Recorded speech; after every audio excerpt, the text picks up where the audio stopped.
Hello friends, I'm here today in West Levant, Maine, USA, and I was looking for a grave for one Melvin Dyer. Melvin lived a pretty interesting life.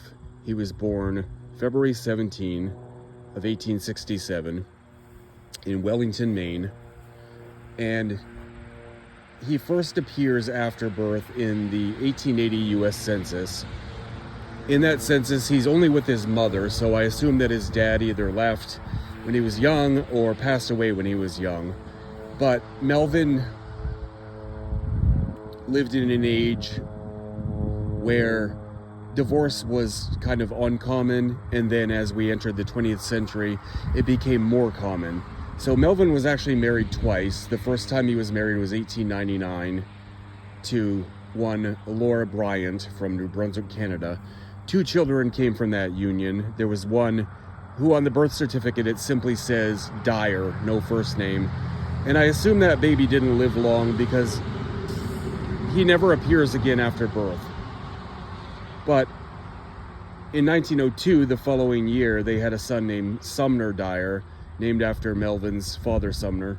And Sumner lived to an older age. I believe it was in his 80s. I couldn't find a record of where he's buried, but there was at least 2 children born from the union of Laura Bryant and Melvin Dyer. That union only lasted a few years, but then again, Melvin remarried to the former Effie Bodfish. He was her second husband, and 1 child was born of that union. They married February of 1911, and their daughter came along in December of 1911, right around 9 or 10 months later. So when that occurred, that union didn't last very long either. And Melvin appeared next in the 1900 census.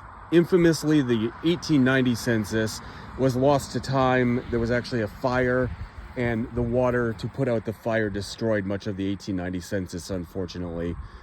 So the next time we see Melvin is in 1900, and he's living with in-laws,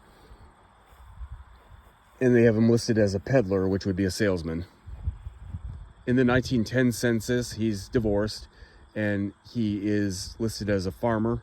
And then in 1920, he's actually living with in-laws again, or relatives at least. And in 1920, he's listed as unemployed, which he was about 52 or 53 then. I searched for Melvin for a long time. I couldn't really find any records of where he was buried. He wasn't on Find a Grave, but I knew it had to be one of these rural areas like Levant, which he lived in for a while, or Kentuskeg, he also lived there. One of these more rural Maine towns in the Penobscot area. So I reached out to the Levant town office, and they told me that he is buried here at the Wall Cemetery. And he's buried in section 2, row 5, plot 71. Well, looking at other records, I figured out that I'm standing in section 2, row 5, because Doris Griffin here, 1902 to 1977, is also listed as being buried section 2, row 5, as well as a grave way back there, Bertram. So if it's way back there, this whole section has to be row 5. But I could not find Melvin, so I pulled up the Maine Old Cemetery records, and it lists him as unmarked. So not 100% sure where plot 71 is, but this is definitely section 2, row 5. So Melvin's buried here somewhere. For his Find a Grave picture, I just took sort of an overall picture of the landscape here, because I know I'm at least in the right row. Him being unmarked, he could be almost anywhere here where there's not a stone. It's hard to say. And his daughter was buried in Arizona. His son Sumner is buried, likely not here, because he lived in southern Maine. So probably the only member of Melvin's family that's buried here is Melvin. So he literally could be almost anywhere without going to the town office and finding out where plot 71 is exactly.